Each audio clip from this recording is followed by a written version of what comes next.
Good evening, and welcome to the Temecula Community Services Commission regular meeting of October 11th, 2021. I'm Chair Eric Levine, and I will now call the meeting to order. As usual, we'll begin with flag salute. Commissioner Kristevsky, you want to lead us?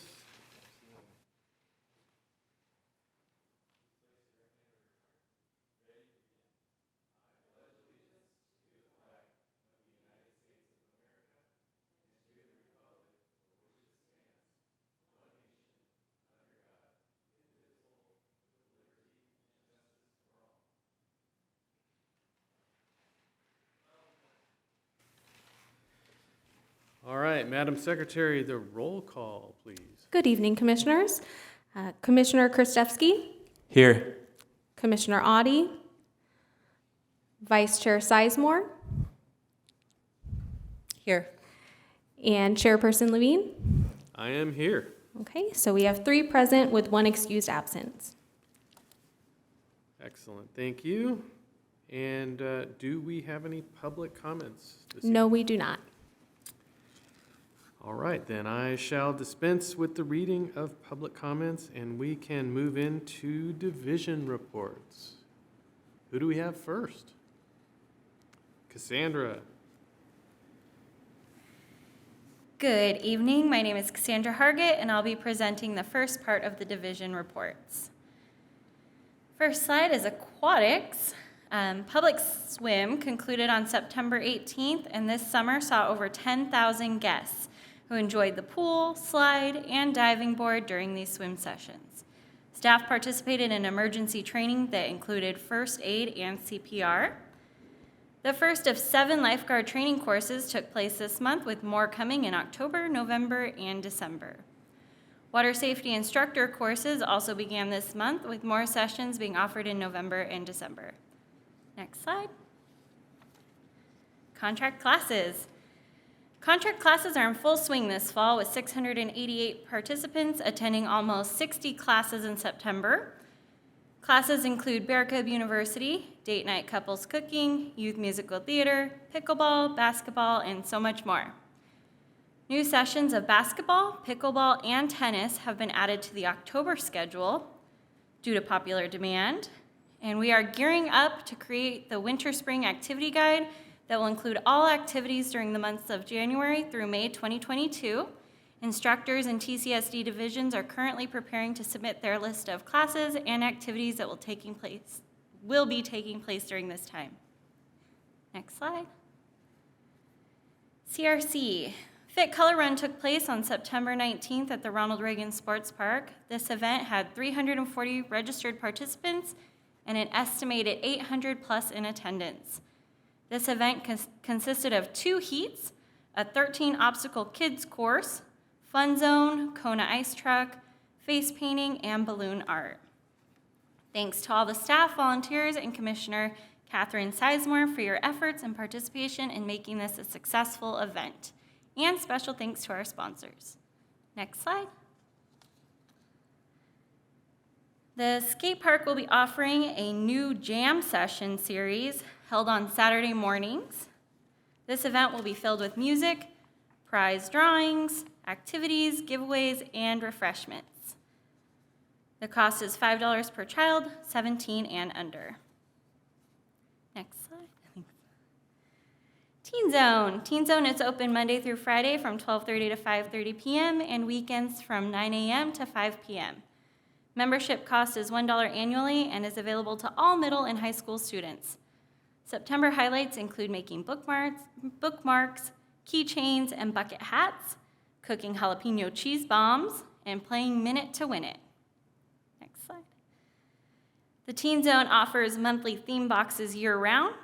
Each box includes crafts, activities, games, and gifts related to the monthly theme. Participants can meet up at the Teen Zone to open their box and do the activities together while making new friends. Each box has been sold out this year.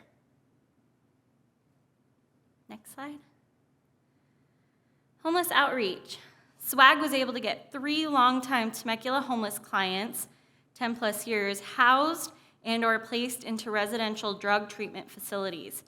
City staff were able to collaborate with the Community Mission of Hope and the Temecula Rotary Club to help a Temecula family of 10 who were recently evicted with transportation to Alabama. Both organizations donated $500 in gas cards to the family, which was a great team effort. 12 illegal encampments were identified and 11 were removed. All removals are coordinated after outreach and proper posting of eviction notices. City staff, SWAG, and HOT met with the Temecula Valley Hospital's Family Medicine Program Director to discuss residence program and ways they can observe and participate with homeless outreach efforts. Point-in-time count planning is underway in preparation for a count in late January.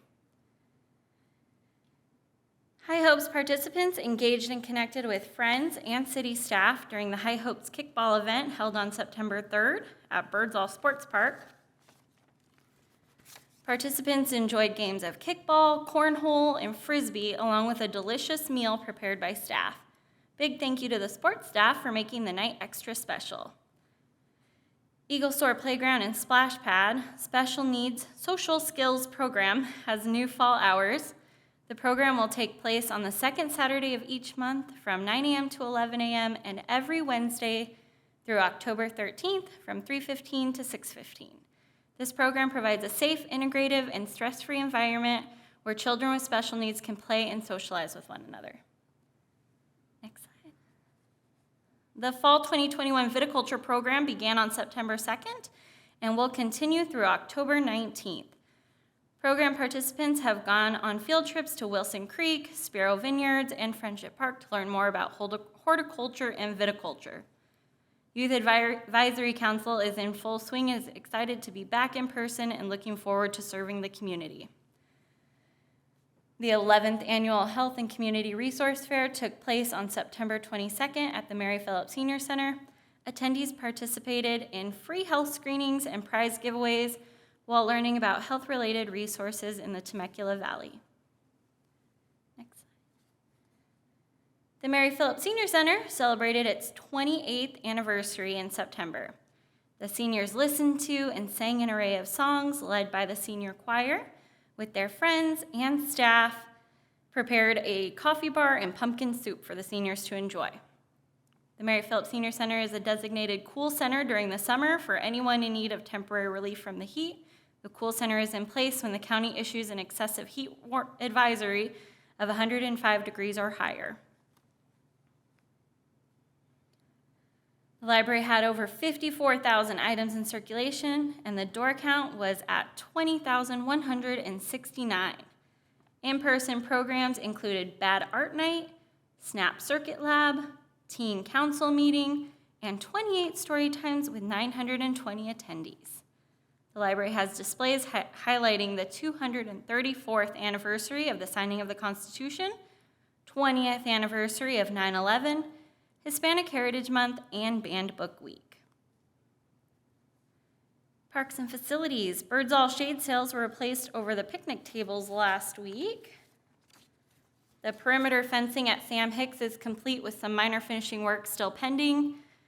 The restroom expansion project at Ronald Reagan Sports Park received the environmental approval, and we anticipate construction to begin after January 2022. We are finalizing the grant application for submission for the dog park renovation at Nagar Park, with construction to begin in fiscal year 21-22. The mini pump track at Long Canyon Creek Park is expected to be completed by the end of 2021, and Wolf Creek Park in early 2022. Local recognized youth leagues are going into their mid-season, and monthly field rentals continue to be at full capacity. Tournaments this month include AAU baseball, USSA baseball, Just Wanna Play Ball, and TCS Fast Pitch softball. Rangers are continuing to patrol parks during before and after school hours. With sports activities in full swing, parks are demanding more frequent patrols and opening and closing gates. With cooler weather and the sun going down earlier, there is less activity being reported in the parks. This concludes the first portion of the report, and we are happy to answer any questions you may have. Great report, Cassandra. We'll go ahead and start with Commissioner Krastewski. Thank you, Cassandra. Very informative. A lot of good stuff in there. Again, it's just amazing to me every time how many programs we offer, and it's just an honor to be part of this. The fact that we had 10,000 guests in the pool is huge. It's a lot of people, a lot of chlorine, I bet. But I thought the skate park jam sessions are a terrific idea. I don't know who thought of that, but that's an awesome idea. And I think it's going to be a huge success, not to mention it'll bring in some revenue, which is a good thing always. I had a question about the time frame on the notice given to people in these encampments. Mike, if you could answer that. Is it 72 hours? Is that typical? It is 72 hours, and that's the minimum that it can be, and that's what we go with. It gives them the 3-day notice, and we also provide outreach and any resources that we can provide at the time as well. Great, thank you. That concludes my questions. Thank you, Cassandra. Thanks, Chris. Vice Chair? Thank you. Thank you for your report, Cassandra. There's so much to do in Temecula. I mean, we can't say we're bored. We'd be lying if we said we were bored. There's so much to do. I had a fantastic time participating in the Fun Color Run. It was great seeing city staff at work, seeing them in their element doing what they do. It was just great being able to participate in that. I did have a question. As we were covering all the different sports fields, do we have any numbers or facts for what the usage on our roller hockey rinks is looking like right now? Currently, or just over the currently. years? So right now, the main users should be the Temecula Valley Inline Hockey. I believe it's their season right now, so they Okay. should be full out there. And then the Winetown Rollers were out there. I think they did take some time off, though. Okay. We are coming up into the time of year where they have box lacrosse. Okay. That's usually a fall sport. I don't know if they've started or not yet, but if not, that should be starting soon as well. As far as exact numbers, we can get that for you, however. Okay. And both rinks are operational right now? They're both Correct. being used? Mhm. Okay. Thank you.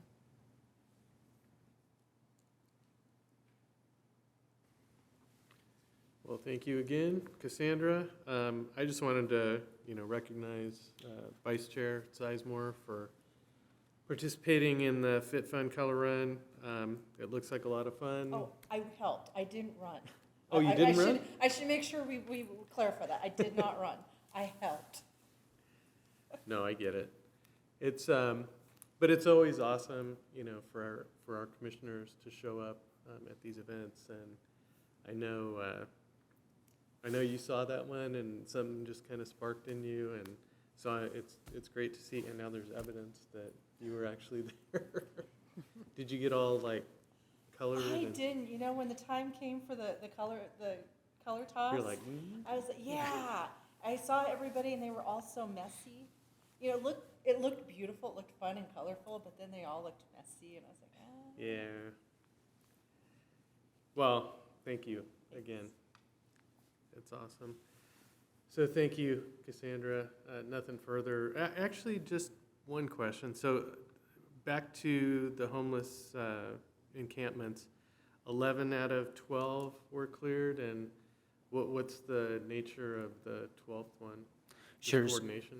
So those aren't the same number that were, so the 11, they could have been from the previous month. So not every encampment that is identified is always cleaned up. We have different factors, whether it's on city property, private property, flood control. So there's different factors that can delay different things, especially on private property. So those weren't all from the same month that were identified then cleaned up, however. So, but 11.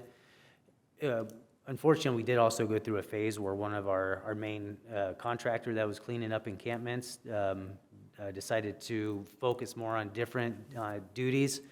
So we've had to bring in our backup contractor, and so they're kind of getting into the flow of things right now, and we expect that to kind of pick up as well. Okay. Well, thanks for that. And, I would be remiss to not, also congratulate the outreach team. They continue to do an outstanding job, each and every month. And, we're definitely lucky to have them. So thanks, Mike. All right, so I suppose we should move on to Sharice. Good evening, Commissioners. Excuse me. Happy to be reporting for you tonight, starting with arts and culture. Our art gallery showcase at the Civic Center Gallery featured Jennifer Sundstrom. The gallery at the Merck featured Megan Elizabeth Miller. The Rotunda Gallery at the museum featured Sasha Hope, and Ronald H. Roberts Temecula Public Library featured Julie Munson. The Sister City recap: the Temecula Valley Museum received a box of gifts from our Dyson Sister City Committee. You can see some threads and different gift bags there. Merck Gallery reception for Deborah Gail Sutt, Vineyards and Vistas of Temecula. 14th Annual Ralph Love Plein Air Competition, September 24th through October 8th. The award reception will be held on November 12th at 5 p.m. Moving on to community outreach. Park Adventure Series released episode 13 about Nicholas Road Park, received over 1,500 views. TCSD Instagram Reels filmed and released a new reel featuring Councilmember James Stewart promoting financial literacy series, received over 2,000 views. Sponsorship secured $500 sponsorship from Sport Clips for the Halloween Carnival. Current filming projects include Temecula Alumni Video Series, Sister Cities, AT&T Park Adventures Series 14, and Episode 25. For social media, TCSD Facebook, 3,229 total likes, 3,665 total page follows, 9,274 estimated page reach. Our Instagram page with 3,582 total follows, 1,026 content interactions, and 9,058 counts reached. Our reels featured Art Off the Walls, the Fit Color Run, Temecula Valley Museum Fence, the Theater Suite 16, and the Financial Literacy. Constant Contact posted about newsletter signups to get more people connected with information on what TCSD has to offer. Moving on to special events, September-October recap. Art Off the Walls, we had 15 registered artists, 75 attendees. The Old Town Temecula Outdoor Quilt Show is a co-sponsored event. The Picnic Shelter Rentals, 22 rentals, 860 patrons. October and November preview, COVID Remembrance Flag Ceremony, the Halloween Carnival, and Temecula Rod Run. Moving on to the theater. The Old Town Temecula Community Theater opened the main stage for the first time in almost 18 months with Mamma Mia, presented by Temecula Valley Players. We felt the excitement from the ticket office to the backstage. The energy of the actors came shining through with a stellar performance. We believe that involvement in the arts is essential to the well-being of students and our community. Our arts education spotlight featured student musical director Randon Lane Jr., the guest education student artist for Mamma Mia. We were excited to welcome TEDx Temecula back to the Temecula Theater for a sold-out conference. Their theme this year was Human Being Human. The conference focused on how humans transform everyday life, but rarely transform at the same time. Speakers, seminars discuss how we connect, travel, work, how we live, learn, love, and listen. In September, the Merck featured a total of 12 shows featuring our various series. The Merck continues to provide our wonderful patrons with a multitude of entertainment options. Skipping over to the Temecula Valley Museum. Event programming, second Saturday, celebrated Louisiana, online and in person. Curators report, media group visit, viticulture visit. Student art mural project, celebration of Citizenship Day, and created by Isabel Ivy Wallace, recent graduate of Springs Charter School. Fall festive decorations, Temecula Valley Women's Club Museum Committee decorated Temecula Valley Museum Rotunda. Upcoming in October and November, second Saturday, we will celebrate Greece. Student art mural project celebrates National Hispanic Heritage Month. Mural unveil on October 12th at 3 p.m. Merck Artist Reception, the Plein Air Art Competition, and Temecula Valley Museum exhibit, Thrift Style Exhibit. This concludes our full report, and we are available to answer any questions you may have. Thank you. Well, terrific report out, Sharice.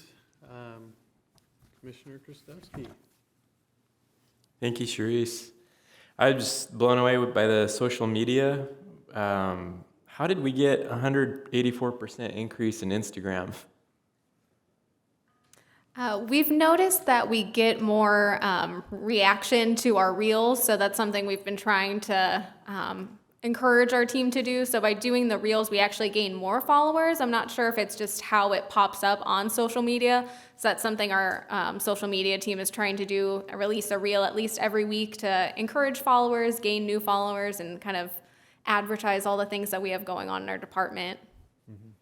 Well, it seems to be working, so keep it up. Good job. All right, Vice Chair.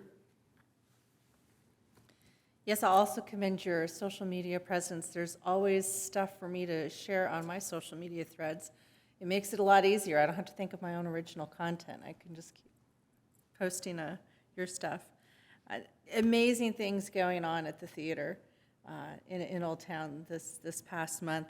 I had the pleasure of attending, was it Songs for Hope? That was amazing. I friends with Megan Miller, so of course I had to go see her display that she's waited the past 2 years to be able to have at the Merck. And that was just a wonderful Friday night. Just, what Temecula is. My husband and I got dressed up. We went and, viewed the art at the Merck, went over to the lot, looked at art off the walls, went over to a restaurant, and went to the Speakeasy in Old Town. And it was just a fun night. This is a fun night. I was like, why wasn't Old Town like this back when I was in my early 20s with my husband? That would have been a lot of fun. Just so much to do. And TEDx was a great event. TEDx was a lot of fun too. So just keep it up. I'm just so excited as I see all the things that are on the calendar for October and November. It's going to be a lot of fun. I'm going to be tired.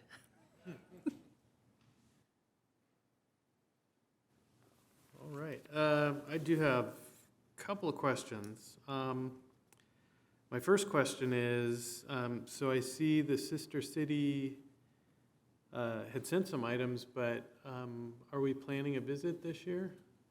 We are not. Okay. Oops, sorry, I keep double tapping my thing there. No visit is planned this year, but the decision was made that while travel is on hiatus, the two groups are trying hard to maintain connection as best they can. So Tracy Yeah. Frick has been really instrumental and proactive about reaching out and remaining in contact with the group. Well, it's a great group and a worthy cause.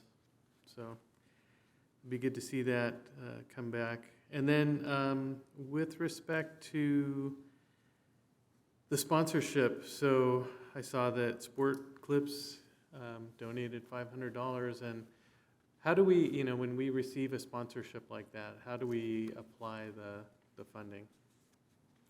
So typically with those sponsorships, we can utilize them to go towards like the supplies for our game booths, the candy that we purchase to pass out to the different, to all the attendees. And then in return, for this circumstance, Sports Clips will have a promotional game booth at the event, similar to what they did at the Fit Fun Color Run. So we use those funds just to kind of go back towards the event fees, and then we'll also be able to showcase them at the event. That way they can get to interact with the community that they're sponsoring, essentially.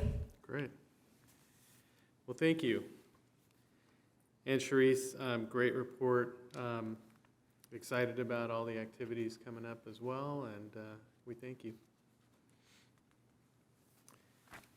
Okay.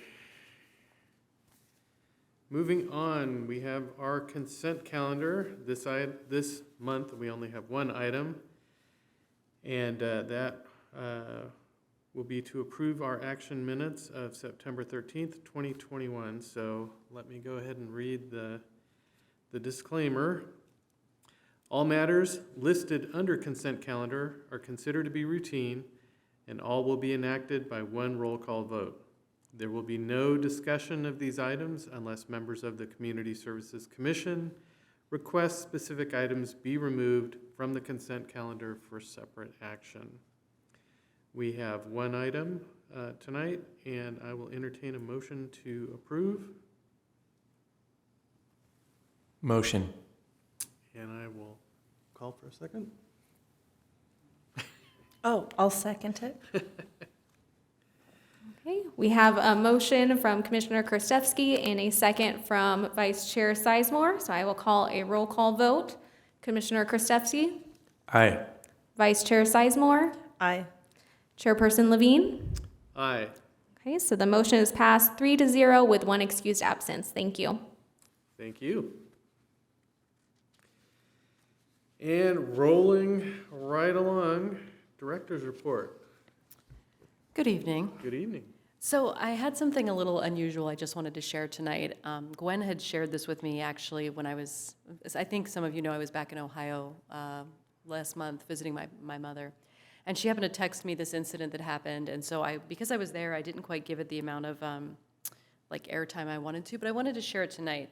So this is a text message that Gwen received from one of their lifeguards, and it went to Gwen. And then those of you who know Kristen Post, she's our assistant in the aquatics division.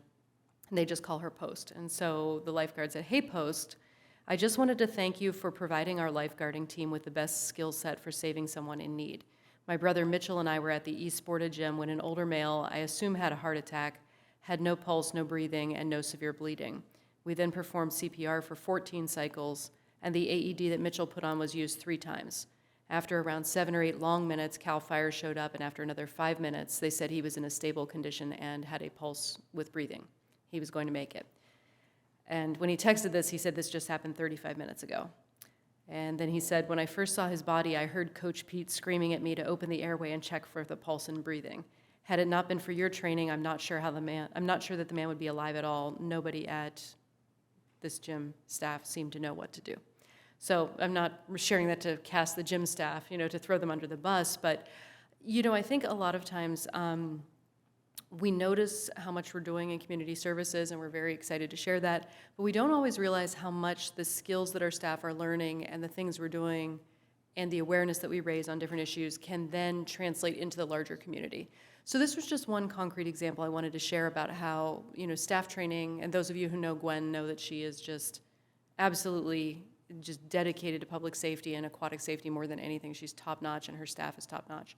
And so I think this was just a good example of how concretely the training we provided to staff, the skills they gained working for us in what could just be a summer job, end up really positively impacting the community. So just wanted to share that, and that's all I have this evening. That's wonderful. I mean, really, just concrete example of what we can bring to everyday life, and fantastic. And a little reminder for those of us who have, like me, who have allowed our CPR certifications to lapse, I thought, nope, that's a good reminder. Yeah, it is good. Point taken. All right. Commissioner reports. I'm purposely going to you first because we usually have our vice chair go, before second to last. So, Commissioner Krastevsky.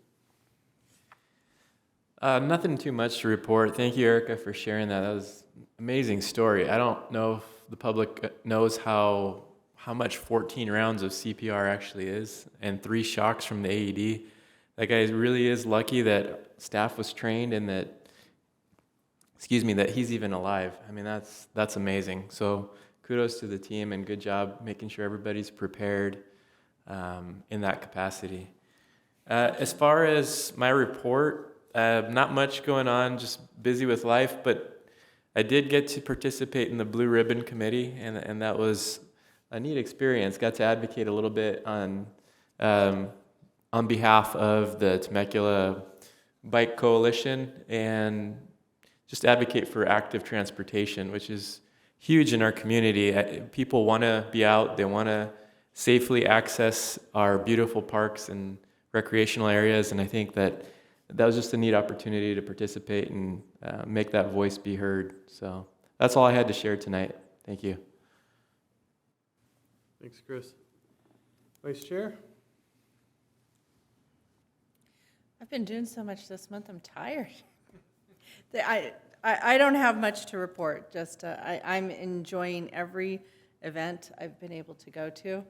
I enjoy seeing every event reported on social media that we're doing. It's there's just so much to do in Temecula. I keep telling my 20-something-year-olds that are getting ready to graduate from college, you need to come back home. There's a lot to do here. So just keep doing it. I'm looking forward to the rest of the year with events and activities. I did participate in the Blue Ribbon Committee last week. If I can remember it all, we discussed a healthy and livable city. Of course, Parks and Rec and Community Services was a big part of that, and also was it prosperity? Economic prosperity. So a lot of things were discussed, and I'm looking forward to seeing how that all comes together for the plan to get us to 2040. Thank you. Well,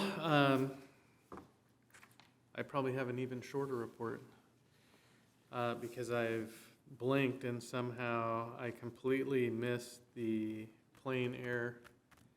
I enjoyed that last year and have enjoyed that in years past, and I wanted to make it a point to get there, and things have just been still crazy busy on my end, so I am excited. Thank you for the calendar. We have so many signature events coming up.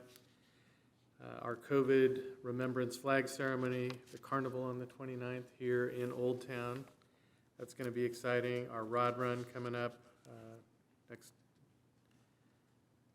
in less than a month. Exciting.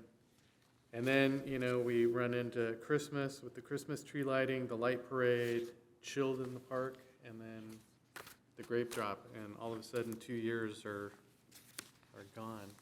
So, community services team, you guys are awesome.